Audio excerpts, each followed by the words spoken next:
5 ஸ்லோகம். வந்த விமானத்தை வந்த பல்லாக்கு அவமானப்படுத்தக்கூடாது. 5 ஸ்லோகத்தை அதுல வச்சு அனுப்பிச்சுட்டேன். இந்த 5 ஸ்லோகத்துக்கு ராஜ பல்லாக்கு ராஜாட்ட கொண்டு கூட என்னன்னா, எனக்கு அப்படி தான் சம்பாதிச்ச சொத்துன்னு ஒண்ணும் இல்லை, எங்க அப்பா சம்பாதிச்ச சொத்துன்னு ஒண்ணும் இல்லை, எங்க பாட்ட சம்பாதிச்ச சொத்து இருக்கு. என்ன அர்த்தம்னா, பிரம்மாவுக்கு பிதாமகன்னு பெயர். பிதாமகராகிய பிரம்மாவனுடைய யஜ்யத்திலே ஸ்வயம் ஆவிர்பவிச்ச வரதராஜன் இருக்கிறதுனாலே பைதாமகமான தனம் இருக்கு அப்படின்னு ஒரு அர்த்தம். பிதிருபிதாமகளுக்கெல்லாம் குல தெய்வமாக என்னுடைய குல தெய்வமான வரதராஜன் இருக்கிறான் அப்படின்னும் மற்றொரு அர்த்தம். நாஸ்தி பித்ரார்ஜிதம் வித்தம் நமயா கிஞ்சித் ஆர்ஜிதம் அஸ்தி ஸ்ரீ ஹஸ்தி சைலாகிரே வஸ்து பைதாமகம் தனம். அவருக்கே பேரருளாளன் வரதன் வரதன்னு பெயர். அண்டினவர்களுக்கெல்லாம் வரையாது அள்ளி கொடுக்கக்கூடியதான திருக்கரம் சுருங்கினா கூட பிறரிடத்த கை நீட்ட மாட்டேன். உனக்கு கொடுத்தாதான் அவர் கொடுக்கிறாரு எனக்கு, அதனால உன்னுத்தர தேவையில்லைன்னு சொல்ல நினைச்சுக்காதீங்க. அவர் கொடுக்கல, கைவிட்டாலும் கூட உன்னிடத்துல கை நீட்ட மாட்டேன். ஏன்னா எங்க ஆத்துக்காரருக்கு புடவை வாங்கி கொடுக்கல, நீங்களாவது வாங்கி கொடுங்கன்னு இன்னொருத்தருட்ட போய் நான் கேட்டேன்னா எங்க ஆத்துக்காருக்குன்னா கௌரவ குறைச்சல். என்னதான் தாலி கட்டி உட்கார வச்சிருக்கிறானே ஒருத்தன் என்ன சர்வஸ்வத்திலையும் கவனிக்கிறதுக்கு, அவனுக்கு நான் ஆட்பட்டு இருக்கிறேனே. ரட்சதி ரட்சகை கிமன்யை துவயி சா ரட்சதி ரட்சகை கிமன்யை. என்னை ரட்சிக்கிறதுக்கு எம்பெருமான் இருக்கும் போது இன்னொரு ரட்சகன் எனக்கு என்னத்துக்கு அப்படிங்கிறார். பிரவருத்தியாவது செய்ய வேண்டாமாங்கிறார். துவயி பிரவருத்தே மமகிம் பிரயாசை துவய்ய அப்பிரவருத்தே மமகிம் பிரயாசை. ஏனால் நீதான் என்னுடைய பாரத்தை சுமந்து நிற்கிறையே, அப்ப நான் கூட சித்த வாங்கிக்கிறேன்னு சொன்னா எனக்கு சுமக்க சக்தி இருந்தா சுமக்கணும், இல்லை சுமக்க துப்பு இருந்தா சுமக்கணும். நீ என்னுடைய சர்வ பிரயாசையால என்னை பார்த்து காப்பாற்றணும்னு நீ நினைச்சுட்டு இருக்கும் பொழுது அப்ப என் பிரயாசல என்ன, நீயே பார்த்துக்கோன்னு என்கிட்ட கொடுத்தா எனக்கு பார்த்துக்க தெரியுமா? ஆகையினாலே என்னுடைய சபாவத்தாலையும் நாம் பிரயாசப்பட வேண்டிய அவசியம் இல்லை, உன் சபாவத்தாலையும் நாம் பிரயாசப்பட வேண்டிய அவசியம். உன் சபாவம் என்னை கைவிடாது, என் சபாவம் எனக்கு என்னை காப்பாத்திக்க தெரியாது. அதனால நாம் பிரயாசப்பட வேண்டிய அவசியம் இல்லை என்று இருக்கக்கூடிய ஒரு ஆச்சரியமான பிரபத்தி இவருக்கு. இவர் என்னத்துக்கு ராஜாவை போய் ஆசிரியிக்க போறார்? ஆனா ராஜா ஆச்சரியப்பட்டார், இவருடைய திட வைராக்கியத்தை பார்த்து ஆச்சரியப்பட்டார். ஆனா க்ஷுத்ராமாத ததாவிதான அவருக்கு மனைவி அப்படி அமைஞ்சிருக்கணுமே. எப்ப பார்த்தாலும் பெருமாள் பெருமாள் சாஸ்திரம் சாஸ்திரம் உட்காந்துருக்கல, குடும்பம் எப்படி நடக்கிறது? ஒரு தீபாவளிக்கு கூட புடவை இல்லை அப்படின்னு ஒரு கூச்சல் போட்டா என்ன செய்யறது? அப்படி கூச்சலே போட மாட்டாளாம் அந்த அம்மா. அப்படி இருப்பலாம். ஒரு பூஷணம் கிடையாது அவளுக்கு.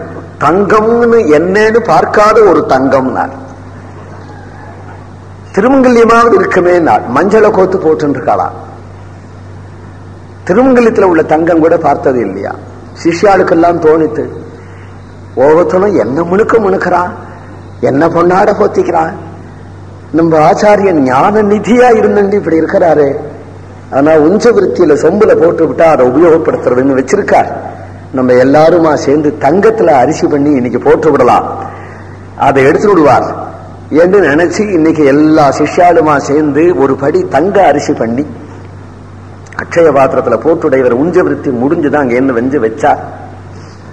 அந்த அம்மா முறத்துல போட்டு ஒரு பொடை புடைச்சுட்டுதான் தளிகை பண்ற வழக்கம். ஆச்சு திருவாராதனத்துக்கு தளிகை பண்ணணும். மூட்டை மூட்டையா உஞ்ச விருத்தி ஒரு மாசத்துக்கு வச்சுக்கிற வழக்கம் இல்லை.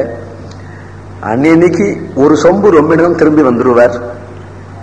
இப்படி பார்த்தாக்க இது என்ன அரிசி, இது குத்தணுமா, எப்படி சமைக்கிறது என்னமே தெரியல, அப்படியே பளபளன்னு ஜொலிக்கிறது.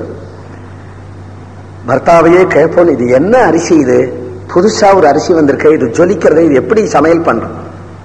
ஆஹா, இது கிருமி பாஷான தண்டுலம், இதை தொடவே தொடாதே, தொட்டுட்டா எந்த துரோகியோ இதை போட்டிருக்கான். இது முள்ள கையில ஏறும், அப்புறம் முள்ள மணிக்கட்டுல ஏறும், அப்புறம் தோல்ல ஏறும், அப்புறம் கழுத்தை பூச்சுன்னு தொங்கும், அப்புறம் மூக்குல ஏறும், காதுல ஏறும், தலையில ஏறும், அப்புறம் உடம்பு பூரா ஏறிவிடும், புடிச்சுடும், அப்புறம் நீக்கவே முடியாத ஆளையே கொண்டு விடும். நம்ம ஆத்துல இதை வேண்டாம் கொண்டு கொட்டி விடுதுன்னு அந்த அம்மால என்ன பண்ணா, கனத்த சத்தையோட அக்கம் பக்கத்துல கொண்டினா அவளை புடிச்சுட போறதே இல்லை. அவளோ புடிச்சுக்காதான்னு நினைக்கிறான். எங்கேயோ கொண்டு கம்பளி பூச்சியை தட்டுறது மாதிரி தட்டி விட்டு ஒண்ணு கூட இல்லேன்னு பார்த்து விட்டு திரும்பி வந்து நிம்மதியா உட்காந்து. ஏன்னா சிஷ்யால அடம் பண்ணினா கூட இவருக்கு ஒரு தங்க பூஷணம் போட முடியாது. சிஷ்யனுடைய இஷ்டத்துக்காக ஏத்துண்டேன் அப்படின்னு கூட ஏத்துக்க மாட்டாரா. அத்தகைய திட வைராக்கிய உடைய மகான், அத்தகைய திட வைராக்கியத்தோட கூட அதோஷ தரிசித்தம், யாரிடத்திலையும் தோஷம் பார்க்காம பொறுமையோடு இருக்கக்கூடிய ஒரு சுபாவம் வைஷ்ணவ லட்சணமாச்சே. பகவானே அப்படித்தானே இருந்து காண்பிச்சார். அதீவ கோமலவுதாத சரணவுதே மகாமுனேன்னு பிருகு மகர்ஷனுடைய பாதத்தை வருடினான்னு கதை இல்லையா? அத்தகைய பகவான ஆசிரியிச்ச சாதுக்கள் எவ்வளவு சாத்விக அழகா இருக்கணும். அசூயையும் பொறாமையும் சண்டையும் சகஜம். அத்தகைய சாதுக்கள் காலத்துல சில பிரகிருதிகள் அப்படி இருந்தாதான் இவாள் மகிமை வெள்ள தெரியறது. அனாவசியமா இவர் ஏதோ உஞ்சவருத்தி எடுத்து சாப்பிட்டு சாஸ்திர பிரவச்சனம் பண்ணிட்டு இருக்கிறார். இவரிடத்துல போய் சில பேருக்கு அசூய. அவர்கள் என்ன பண்ணினார்கள்? செருப்பு தோரணம் கட்டினாரா. அப்படி எல்லாம் எந்த நாள்லயும் இருந்திருக்கான்னு தெரியறது. செருப்பு தோரணம் கட்டியிருக்கார். இவர் உஞ்சவருத்தி வர சந்தர்ப்பத்துல சிஷ்யா எல்லாம் என்ன பண்ணா, வேற வழியா போயிடலாம்னா இவர் சொன்னார், இந்த பாக்கியத்தை விடலாமா? எவ்வளவு பாகியம்! ஒத்தரை பாருங்க, என்னிடத்துல உள்ள ஒரு பரம ஸ்ரத்த. தொண்டரை அடிப்பொடின்னு நானா போய் ஒருத்தர் பாத தோழிய சிரசுல போட்டுக்க மாட்டேன், அகம்பாதின்னு என்னை பத்தி தெரிஞ்சுண்டு எவ்வளவு உபகாரம் பண்ணி ஒவ்வொருத்தராத்துக்கா போய் இந்த பாத ஜோடுகளை கேட்டு வாங்கிட்டு வந்து அதை மெனக்கட்டு கோத்து நாம் போற பாதையில கட்டினாலானா முதல்ல மகா உபகாரம் பண்ணினாலே மகான்கள் அவளுக்கு நமஸ்காரம்.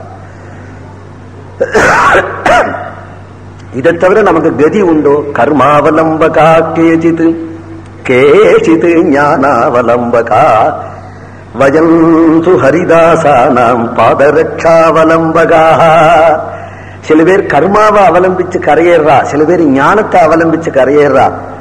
நமக்கு பாகவதாளுடைய பாதுகையை தவிர வேற கதி இல்லை.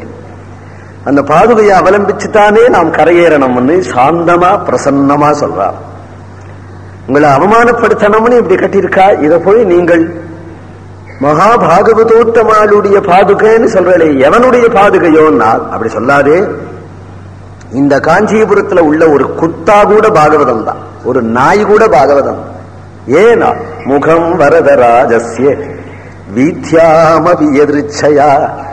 தேவ பெருமாள் இப்படி உற்சவத்துல வெளியில வந்தார். ஆனா அது அப்படி ஒரு நாய் பார்த்தா கூட அது திருவடியில விழுடா, அந்த நாயினுடைய பாதத்துடைய சிரசில போட்டுக்கோ. ஏன்னா கஷேத்திரவாசம் அதுக்கு கிடைச்சிருக்கேன். காஞ்சி சப்த மோட்சபுரியில முக்கியமானதுன்னார் தேசிய முக்தி தரும் நகர் 7 அப்படிங்கிறார். முக்கியமான கட்சி நகர்ல வாசம் கிடைச்சு விடுத்தானால் வரவராத சங்கல்பம் இல்லாம இந்த நகரத்துல ஒத்தன இருக்க முடியாது. எந்த ஜீவன் இருந்தாலும் என்னைக்கோ தேவ பெருமாள் உற்சவத்துல அந்த பெருமாளை பார்த்திருப்பார். பெருமாளுடைய கடாட்சத்துக்கு பாத்திரமாயும் முகம் வரதராஜஸ்ய வீத்யாமபி எதிர்ச்சயா யைர் திருஷ்டம் சகிருதேவாத்ர தேபியோ நித்யம் நமோ நமஹா என்று விழுந்து சேவிக்க இவருடைய ஆத்ம குணத்தை பார்த்து விட்டு உடனே அந்த விஷமிகள் ஓடி வந்து இவர் திருவடியில விழுந்து மன்னிப்பு கேட்டு